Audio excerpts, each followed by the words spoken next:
Before we get into the video, could everyone please subscribe to my Endless Diary Tales channel? Thank you so much. On the day I was diagnosed with stomach cancer, my beloved man was celebrating his secretary's birthday. That woman had been clinging to him for 7 years, and he had been fed up with her for 7 years as well. He had once scolded her for being shameless, even thinking of calling the police to keep her away from our lives. But now I saw Simon kissing her hair and bending down to pick up her high heels. His usually aloof expression softened as he gently called out to her, "Baby." I curled up on a bench in the hospital corridor, staring blankly at the silent phone screen. Half an hour ago, I was diagnosed with advanced stomach cancer. The doctor frowned solemnly. "Your condition is very serious. We need to determine a treatment plan as soon as possible. I suggest discussing it with your family first." I nodded, pondering how to break the news before finally contacting Simon. Since we got married, he had been a model husband, taking care of me meticulously, and everyone in the company knew I was his prized possession. Even when I had a simple cold, he would be extremely worried. Now, facing such a huge blow, I was more worried about him than myself. After all, we had gone through so much to finally have the life we had now. But to my surprise, no matter how many times I called, he did not answer. It's 9 o'clock now, and he should have finished work by now. Just now, he texted me saying he had an important client meeting. During the toughest times of starting our business, I would endure excruciating pain at bank waits just to not disturb him while he was in meetings. But now, the pain from the biopsy was starting to throb, making my hands tremble. I really wanted to hear his voice right away. After taking a deep breath, I dialed his number again. "The number you have dialed is not available. Please try again later." I still only heard an endless dial tone. Refusing to give up, I called again out of stubbornness. Just when I thought the call would be disconnected, he finally answered. Simon's usually clear voice sounded a bit hoarse. "What's wrong, honey?" My nose tingled and I tightly gripped the cold diagnosis report. "I went to the hospital today. There's something I need to tell you, Simon." Before I could finish, I heard a sweet, delicate laugh from the other end, followed by the sound of fabric rustling. I heard my own dry and panicked voice coming from my throat. "Are you with her?" Simon's voice stiffened for a moment, then quickly regained composure. "We're discussing an important project, and the client is rushing us. We'll talk about it tomorrow. Since you're not feeling well, don't wait up for me. Get some rest." The call was quickly disconnected by him. I opened my mouth, then silently burst my lips, swallowing back the words I had prepared to say. In the past, I would have just listened to him, thinking it was just another mundane social event. But if I didn't mishear, that woman was clearly Fiona, the secretary Simon had fired 3 years ago. Fiona used to be the person Simon hated the most. In the first year the company went public, she applied to be Simon's assistant. The position didn't require exceptional qualifications, as long as you were professionally competent, but her quiet demeanor and seemingly honest appearance worked in her favor. When I found out that she had feelings for Simon, I wasn't very surprised. Simon was the heartthrob of the university, with a queue of girls chasing after him. After going through struggles to become a boss, his already well-defined features became more rugged, exuding the unique aura of a mature man. As the captain of the modeling team, I only agreed to be with him after his persistent pursuit. Even at the company, I often received envious looks. In contrast, Fiona, with her ordinary looks, frail figure, sallow skin, and a timid manner of speaking, didn't make me feel threatened at all. However, her actions soon took a stark turn from her personality. She would bring homemade meals to Simon while he was busy reviewing contracts, indifferent to his cold glares. When that didn't work, she shortened her skirts, deliberately increasing physical contact during work. The most egregious time was when they were on a business trip together, and she stole his room key, claiming to be drunk as she entered his room. Blushing, she said, "You've been married to Wendy for so long without children. Whatever she can do, I can do it too. Do you see how good I am?" Simon was taken aback. He sternly scolded her. "Have you no shame? If you try this again, I'll fire you." The incident wore me down during the period of building the company, making it difficult for me to conceive again, a topic that remained a sore point between him and me, one that even his parents didn't dare bring up lightly to make her give up pursuing him. When they returned from the business trip, he specifically placed photos of us from our university days to our marriage on his desk, causing everyone in the company to comment on it.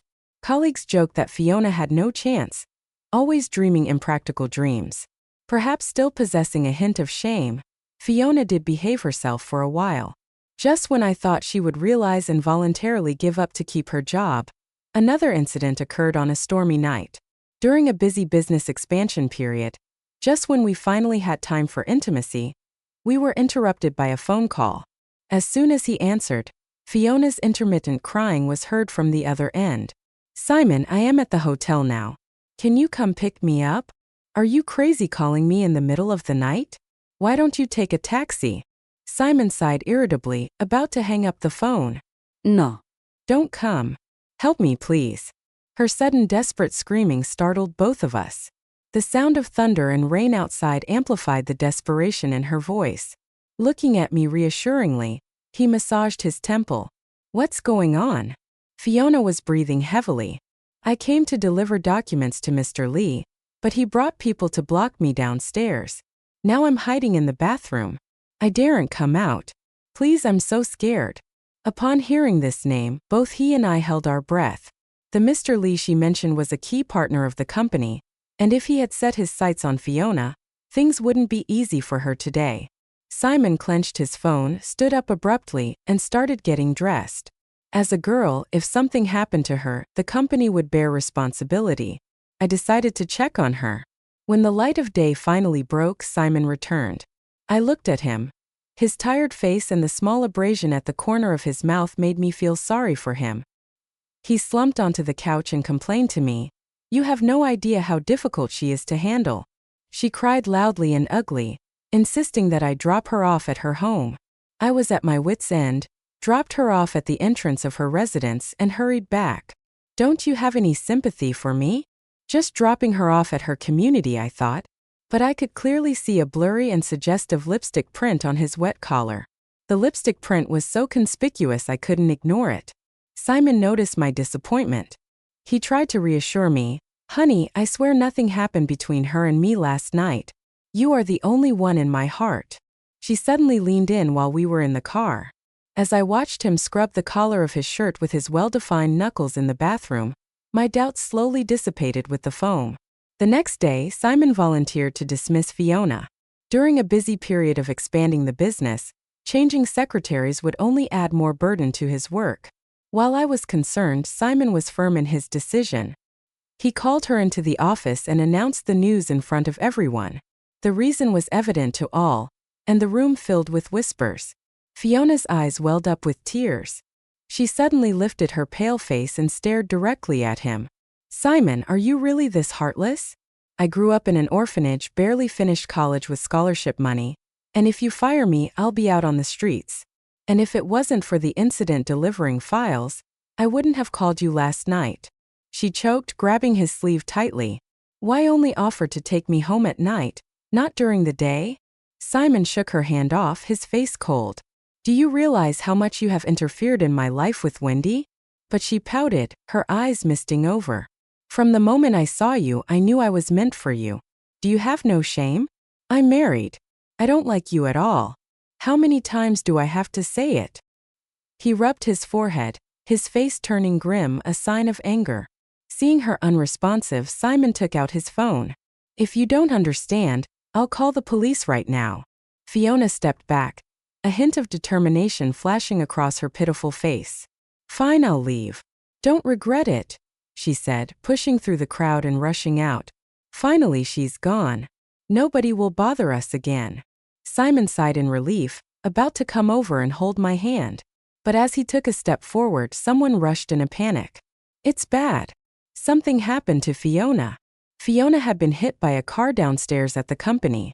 She lay on the ground, her white skirt stained with mud from the tires, her legs cut, leaving fresh blood. Some colleagues stopped the driver while others called for first aid. When the paramedics arrived, Fiona was still calling Simon's name. His body stiffened. Then he turned and got into the ambulance. The nurse, unaware of our relationship, comforted her softly. "Don't be afraid. Your boyfriend is right here with you." I was about to speak, but I saw her grasp Simon's pinky finger tightly with blood-stained hands. I stared at her hand and managed to say, "Simon!" No noise during resuscitation, the nurse interrupted me, reminding him the patient is in critical condition. You need to help stabilize her emotions. Fiona's fingers traced over his palm, her whole body trembling. He looked at me with a complex expression but didn't pull his hand away. In that moment, I glimpsed a flash of something tender in his eyes. Her injuries weren't severe. She was near shock that day due to hyperventilation from panic. She'd be discharged in less than a week. But Simon wanted to visit her. I didn't understand. She had resigned and was no longer our employee. As a capable adult with caretakers, there was no reason to visit her.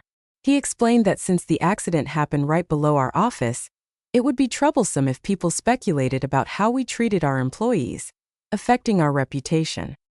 His clear-eyed gaze and consideration for the company left me speechless. Yet I felt something was changing. Surprisingly, after that, Fiona never came to bother Simon again, and he never mentioned her name. Her popularity had not been great in the company, so no one really cared about her life post-resignation. I thought Simon and I had tacitly agreed that she was just a forgettable episode. If not for hearing that familiar voice from his phone again today, I would have almost forgotten about her. How could someone who was fired 3 years ago suddenly be back in contact with him? I didn't want to assume the worst, but reason kept reminding me that with Fiona's capabilities, she had no reason to have any contact with a rising businessman like Simon. Feeling numb, I finally stood up and left the hallway that I'd been sitting in for so long. The hospital's fluorescent lights cast a cold glow from above, as if pouring an invisible bucket of water over me. At home, Simon still hadn't returned. Wanting to discuss treatment plans with him, I decided to contact the doctor the next day. The abnormality on the phone made me uneasy.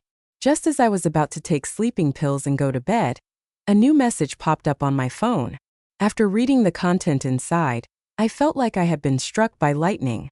Fiona had just posted a status. In the photo, a torn black lace nightgown and a crumpled men's tie were tangled messily together. Despite there being only this one picture, it was enough to make it clear what had happened. She coyly captioned it, "The best birthday gift." That tie was the one I had personally tied for Simon this morning before he left, and it was also a gift I had specially customized for him on the last Valentine's Day. The familiar pattern and the delicate embroidery on the back vividly reminded me that this definitely wasn't just a coincidence of the same style. My breath caught, and my vision blurred uncontrollably. All the effort I had just made to convince myself to trust Simon faded, pale and ridiculous in this instant. My stomach started to cramp intermittently. I turned over, clutching my abdomen, staring blankly at the ceiling. Simon had been mingling in the mall for many years, and there were always women with hidden intentions approaching him. But no matter how they flirted, they were all coldly rejected by him without exception. He always showed the ring on his ring finger, smiled courteously, and gently bowed his head, saying, "Sorry, not only am I married, but I also particularly mind third parties getting involved." Even my girlfriend said that if zombies were to attack and there was only one pure love war god left on Earth, it could only be Simon. But now all those words felt incredibly ironic to me. I wiped my face with the back of my hand and felt the tears falling uncontrollably. Simon had seen all kinds of beautiful women. Why did it have to be Fiona? Simon returned the next day at noon. He brought exquisite Japanese food and called me to get up with a smile, while Wendy was still sleeping. I brought the few places you love to eat at the most, some of which took a long time to line up for. I just glanced indifferently at the bag in his hand. He didn't know that my health conditions did not allow me to eat those things anymore. Perhaps thinking of something, a hint of guilt appeared in Simon's eyes. "Sorry, the client yesterday was a bit difficult. I didn't mean to stay out all night. By the way, what did you want to tell me yesterday?" I slowly shook my head, glossing over what I originally wanted to say, reaching out to touch his brows and eyes lightly. His angular features remained handsome, and as he gazed at me like this, it felt like we were back in college again. I sighed almost imperceptibly in my heart. This person was the same as before, but at the same time completely different. After a long time, I saw a faint smile of myself in his eyes. "It's nothing, just a trivial matter not worth mentioning." Well, you scared me when you called out of the blue like that. He leaned in to bite my lip as if seeking some comfort. As his shirt gradually came undone, I saw a faint mark on his neck. In the past, I should have pushed him away and demanded an explanation, but I didn't. I was afraid that if I pushed further, the warmth of the moment would become broken beyond repair. When Simon pressed closer, I accepted his actions obediently, but my eyes glanced past his broad shoulders to the box in the corner hiding the medication. The doctor said, if I didn't receive chemotherapy, I would have at most 3 more months to live. But seeing him like this just now, I had a crazy thought. The roses on the windowsill, the designer dresses filling the closet. My eyes filled with tears unnoticed. Despite the overwhelming dizziness and spasms of pain, they continued to remind me of everything that happened between us. Here I packed my bags after half an hour. Not a single item related to Simon was taken with me. As I prepared to leave, I received a message from him wanting to talk. The doctor said it's essential for late-stage patients to stay positive, but now I feel all my despair and grievances stem from Simon. I smiled wryly, my unsteady body sliding down the wall. I didn't read through his lengthy apology and self-analysis. I just replied with 4 words, waiting for you to return. Then I decisively blocked and deleted him. Knowing Simon's nature, he must think that as long as I am willing to communicate with him, there's still a chance to salvage everything. Unfortunately, the glaring red exclamation point would show how absurd his thoughts were. 5 minutes later, the phone rang as expected. Leaning against the cold wall, I rejected the call without hesitation and dialed another number for help. I could feel my life slipping away bit by bit. Perhaps in a few days, a few hours, perhaps in a few seconds. But even in death, I refused to die here. Simon kept persistently calling me. I assume he might finally experience that desperate, lonely wait. However, it's just the beginning. I'm well aware that with Simon's nature, he will never leave Fiona now to come back to me. He was a successful entrepreneur, but he forgot that in all these years of venturing down this path, my strategies were not inferior to his. Simon understood market trends well, always going against the tide in times of crisis to reap profits. While I understood the value of patience, from gathering momentum to laying a trap, ensuring a successful strike, he pursued profit while I plotted with my heart, targeting his heart. I think he will like the gift I left him. The darkness in front of me gradually spread.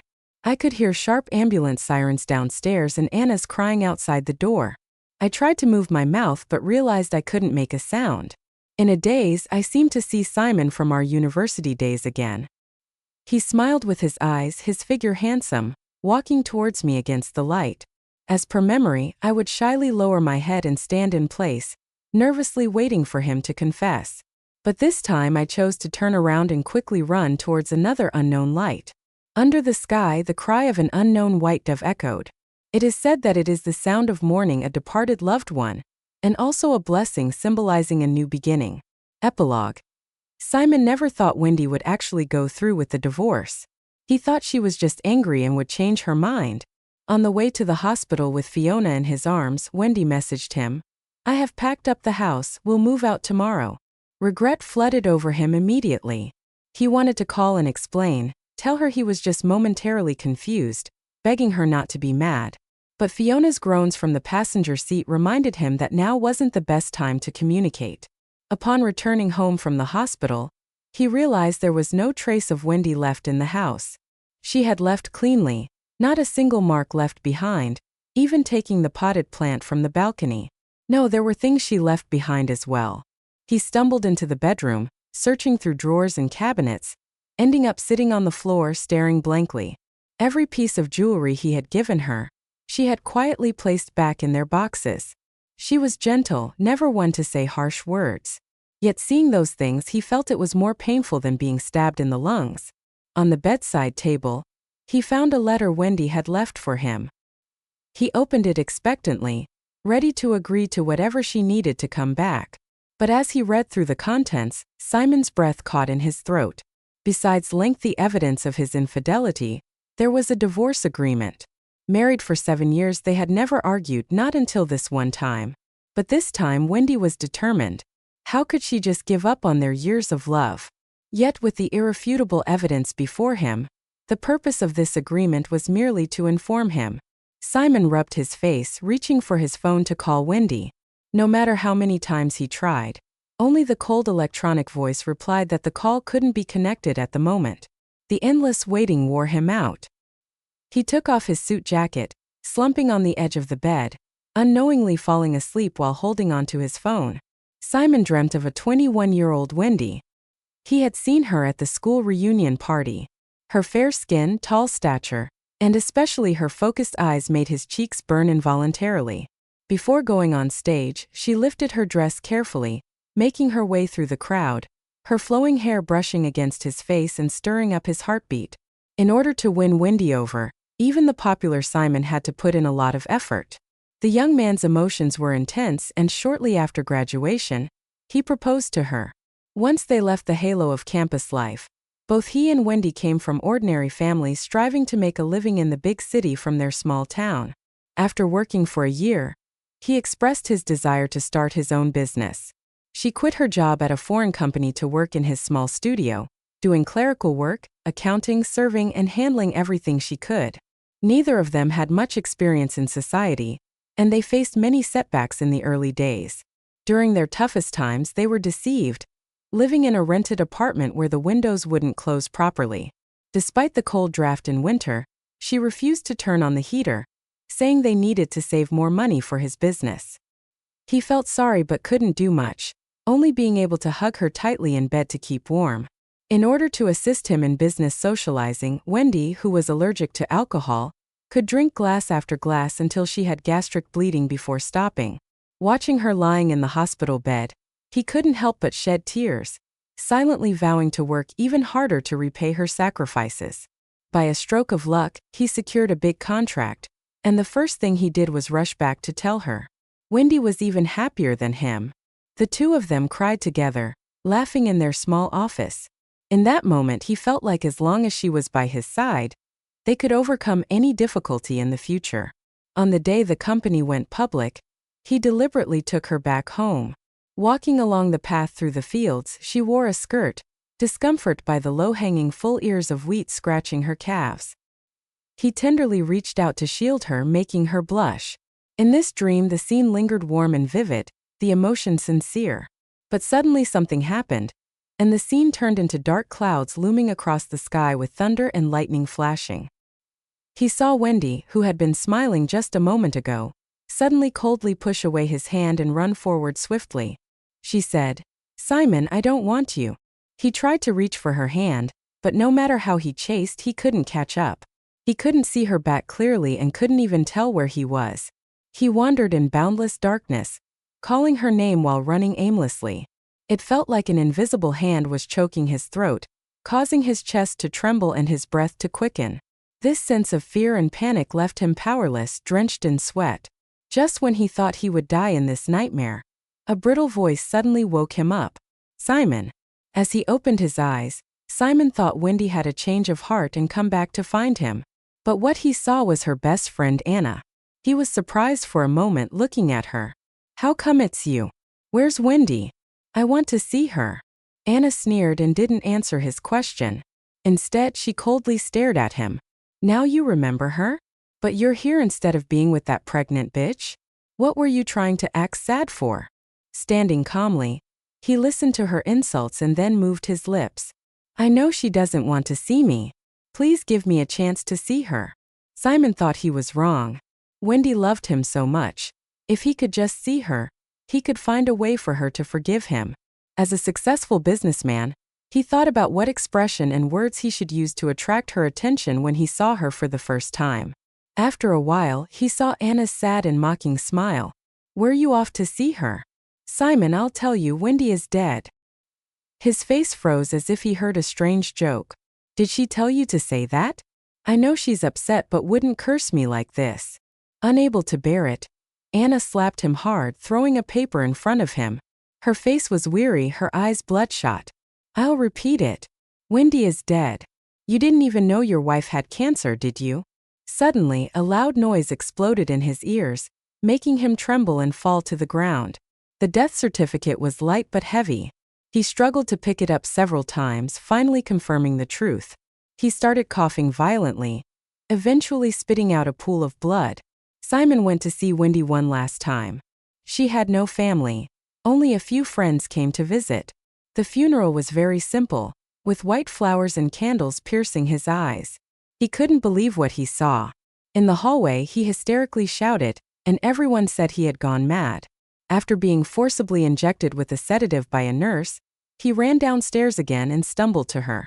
When he couldn't believe she could be dead just a moment ago, she was smiling sweetly like before. He knelt down trying to grab her hand but only felt coldness. It was a chilling cold that didn't allow him to deceive himself, as if a knife had cut open his heart, leaving a bloody wound. He remembered seeing in the report that Wendy had passed away the day after taking Fiona to the hospital. The doctor said her body was already weak, and the shock that day led to a fatal seizure. Despite their efforts, because of the weak will to live, she didn't make it. Seeing him still standing in place, the doctor pushed his glasses and asked, "Are you her family?" The day of diagnosis, she had been trying to call her family but couldn't reach anyone, unaware of what was happening on the other end. She was so young, full of hope at the beginning, but unfortunately it's a pity. It was then that Simon finally realized the extent of his mistakes. He silently turned back home. He didn't care about business anymore, even when customers overwhelmed him with complaints. The company was founded by him and Wendy. Now that she was gone, what other motivation did he have to move forward? Night fell, lights shining bright. When Fiona came to visit, she found Simon distressed. He had lost weight, his cheeks sunken, and he looked terrible. During these days he neither ate nor slept, constantly numbing himself with alcohol. His memories became increasingly blurry. He forgot everything from the past few years, only remembering Wendy saying she would go out to buy him something delicious. As long as he waited here, he believed she would come back. Fiona touched his face carefully, avoiding the broken glass bottles on the floor, calling him, "Simon." Simon lifted his head, expressionless, his pupils trembling when he saw eyes similar to Wendy's. Upon seeing the person clearly, his face changed, then returned to a numb state. He tilted his head, counting down the minutes and seconds until Wendy would return. In reality, he had been counting repeatedly, lost in thoughts. Fiona grew impatient, clinging to his arm, shaking him forcefully. "Simon, Wendy is dead. You still have me and our baby." Before she could finish, Simon kicked her heart. "Get out. I don't know you." Fiona cried, asking, "After all this time, have you never loved me?" She kept repeating, "Why? Why can't you just look at me? I'm just a woman longing for love." Simon seemed oblivious to her pain. He sat like a puppet with no soul, still counting. Confused, Fiona watched his actions and felt that compared to herself, Simon was the one who had truly lost his mind. She always knew how to use tears to gain sympathy, but now, crying and weak, he didn't even look at her. Soon her tears turned to fear. Unlike last time, this time she felt a sharp pain in her abdomen, unable to speak a word. She could only watch as the floor beneath her was stained red, trying to get Simon's attention by breaking the glass bottles, but no matter how hard she tried, it seemed like he had lost his hearing. The room became silent, even scarier when the shadows threatened to swallow everything. Just when the room fell eerily silent, the loud shout of the street vendors outside ripped through the calm night. Simon's somber expression suddenly brightened. He thought since Wendy refused to return, she must be mad at him. The night was silent and she must be scared, waiting alone. He had to find her. He struggled to get up, not even bothering to put on shoes, and ran barefoot downstairs. Every passerby heard him muttering, "She must be waiting for me at the stall." In the dark night, the dazzling neon lights enveloped the running man. Ignoring the speeding vehicles, he seemed to be looking for something. But on this wide road, there was nowhere to be seen a peddler's shadow. The road conditions were rough. Simon's feet were scratched badly by the sharp stones and gravel, but he didn't care about that. He only knew Wendy was still waiting for him. Not knowing how long he had been searching, the sound of a distant bus suddenly blared its horn. The blinding hazard lights almost made it impossible for people to keep their eyes open. When his vision became blurry, Simon suddenly stopped in his tracks. He opened his arms, revealing the first smile he had shown in For the entire next week, Simon came home right on time from work. I could guess the reason why he did so. In 2 more days, it would be our wedding anniversary. Feeling guilty, he naturally wanted to make it up to me at this important moment. But what Simon didn't know was that while he thought he could hide these things from me, I had discreetly investigated him and Fiona thoroughly. Even if they exited the stage so awfully, I had to find out exactly when they started this absurd entanglement. The company they worked for was a relative of my best friend, and the work was done efficiently. They sent the report to me quickly after accepting the commission. Looking at the hundreds of pages in the file, I found every word absurd and heart-wrenching. So Fiona, after the incident, used the excuse of Simon leaving behind a watch to ask him to come to the hospital to get it. That watch was a gift I gave him at graduation. The Swiss-made watch had unmatched precision, so how could it possibly end up with her without being manually removed? I asked my best friend under what circumstances a man would take off his watch without staying overnight. Her answer made me even more silent. No wonder he never dared to tell me the real purpose of visiting her. Thinking back now, everything was already apparent. I mused gloomily that even his dramatic dismissal of her was probably just a superficial act for my benefit. After all, he had changed secretaries but not in the bedroom.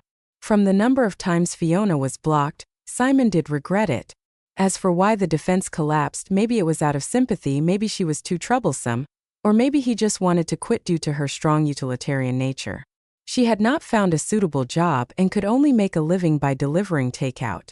She showed him her burned hand from the takeout, sent him screenshots of customers insulting her, saying she couldn't stand this kind of life anymore, and it would be better to just die. He first impatiently blocked and deleted her, but gradually just left her messages on read. On the day her performance hit a low, she sent him a voice message crying, "Simon, I really want to see you. If you don't come again, I will jump off the rooftop." He told her to stop pretending but panicked when he saw the video she sent him, shouting at her to stay put and not move. As the page paused here, I took a sharp breath. I remembered that day when Simon came home from work. His shirt uncommonly smelled of strong women's perfume. He had always been averse to this smell, deliberately keeping his distance from female guests even during social gatherings. If there was a scent, it would only stick to his coat, and he, who had always been energetic, also rarely changed into pajamas directly after coming out of the bathroom, choosing to rest. I found it strange, but seeing the faint dark circles under his eyes, I didn't ask much, brushing it off as him being too busy with work. The message records show that Fiona messaged him the next day. "See, I won the bet. I knew you had me in your heart." Simon replied with just a period. I know his personality better than anyone. That was his tacit approval and also indulgence. Just when I thought Fiona was insignificant, she had already turned into a clinging vine, slowly creeping from his limbs to his heart. Maybe I overestimated him. I held back the churning in my stomach and continued scrolling with the mouse. The further I scrolled down, the more ambiguous their conversations became. Lately it had gone far beyond normal flirting. I raised my hand to touch my cheek, realizing it had turned cold without me noticing. My friend messaged me, cursing Simon as a scumbag who deserved no good, while also comforting me not to be sad for someone like him. But I knew I wasn't crying because of him. I was grieving for myself. "Wendy, please don't fall in love with the wrong person in the next life." On the morning of our anniversary, Simon woke up earlier than me. I was tightly held by him in my sleep, almost struggling to breathe. "Wendy, I just had a dream. I dreamt of you." His eyes were red, burying his head in my neck, unwilling to continue. I patted his shoulder, feeling no ounce of emotion as before, just finding it all absurd. "It's just a dream, and you are already scared to this extent. What would your reaction be when that day actually comes?" After whispering sweet nothings for a while, he finally agreed to get up and wash up. The phone on the bedside table buzzed, and when I checked the screen, I put it back without any expression. Simon had been accompanying me all the time recently, and I guess Fiona would make a move soon. I didn't expect her to lose her patience so quickly. She said, "Just one call from me and he will come to me tonight." Do you believe it? I guess she just wanted to see me hysterically arguing with Simon, but I refused to fulfill her wish. She thought by constantly possessing him and satisfying him, She would have the last laugh. But the living can't compete with the dead. Simon had booked a French restaurant and specifically requested the best chef to serve us. The piano music softly played, and I recognized it as my favorite for Elise. Since we launched the company, be it emotionally or materially, he had always treated me impeccably. If I hadn't seen those facts with my own eyes, I would have been soft and believed he was the most perfect partner in the world. The light shadow on his head made Simon look even more handsome as he poured a glass of whiskey for me, his eyes shimmering. He didn't know my health had been declining every day lately, and drinking that liquid felt like slashing my internal organs with a blade. I still accepted it and gulped it down before he could say anything. "Simon, are you keeping something from me?" The bitter taste spread in my mouth, and his response was a brief silence. "Why would I? What nonsense are you thinking?" His throat swirled, looking into my eyes openly, but his hand holding the glass trembled imperceptibly. At that moment, I understood vividly that despite the physical proximity between us, his heart had already changed. The abrupt ringtone interrupted our silence. He glanced at the screen for a split second, but his face turned pale instantly. Although Simon quickly grabbed the phone, I saw his nickname in that moment. He called her baby, probably some ignorant supplier again. He put away his phone and tried to come over and hug me. The vibrating sound urged, as if urging something intangible. I calmly watched his every move, and he appeared extremely anxious compared to me. Glancing at the screen, Simon stood up unnaturally and even took out the car keys. "Something seems to have gone wrong with the project. Sorry, I need to deal with it." Before leaving, he handed me a gift he had prepared long ago. "Happy anniversary. I love you." After he left, I opened the gift box and sent the picture of the necklace to a friend who knew about it. It was a limited edition that needed to be ordered at least 3 months in advance at the counter. In each city, the quantity they could purchase would be strictly limited. My friend quickly replied that there were 2 order records under Simon's name for it, and she had even specially asked her to write the note. Looking at the provided notes, I didn't say a word anymore. They were 2 remarkably similar messages. "To my true love, for my only love." At that moment my eyes stung badly. So Simon would make such loving promises to another person while lavishing me with such care. I hated him. After that night, Simon returned to his usual self. Perhaps he felt guilty or sensed something. His phone hadn't buzzed with calls from clients or suppliers for half a month. The more time he spent at home, the more agitated Fiona became. She threatened me confidently, "I will make sure you leave Simon this month." I moved my finger calmly, swiping that shocking message away. When Fiona realized her provocations couldn't shake me, she went crazy, sending me videos of her and him and printing out transcriptions of their voice messages to me. I remained unmoved. When she realized provoking me couldn't evoke any emotional response, she took advantage of Simon's absence to pretend to be a delivery person and showed up at my door. The moment I opened the door, I was stunned. "Who gave you the guts to come here?" She threw away the helmet, squinting at me with a strange kind of madness in her eyes. "Wendy, you're still as beautiful as before. No, under Simon, he refuses to divorce, right?" She suddenly opened the bag, pouring all the soup in the box onto herself, then slapped herself loudly. Seeing her quickly reddening cheeks, I instinctively took a step back but was pulled by my collar to the staircase by her. She was a complete lunatic, and I had a premonition this drama wouldn't just involve her and me. "Fiona, calm down." She was incredibly strong, and I futilely twisted the hand that was gripping my collar with excessive force. "Guess who he will choose this time?" She smirked at me, getting closer, and then with a push of her hands, she fell backward harshly towards the stairs. In the next second, Simon's figure appeared in view. I was about to say something but couldn't find my words when I met his icy gaze. He quickly glanced at me lying on the ground, then ran straight to Fiona. She looked pained, clutching her stomach and kept moaning. "It hurts, Simon. Our baby, will he be okay?" I couldn't believe it, raising my head in disbelief. Fiona was carrying his child. Tears brimming in her eyes, she trembled as she sobbed in his arms. "I was just here to drop off something for Wendy. I don't know why she spilled it on me, slapped me, pushed me down. I was so scared. At that moment, I didn't even know what I said wrong. Simon, save me. She must be trying to kill our baby." Simon held her tenderly, looking at me with a disappointed gaze.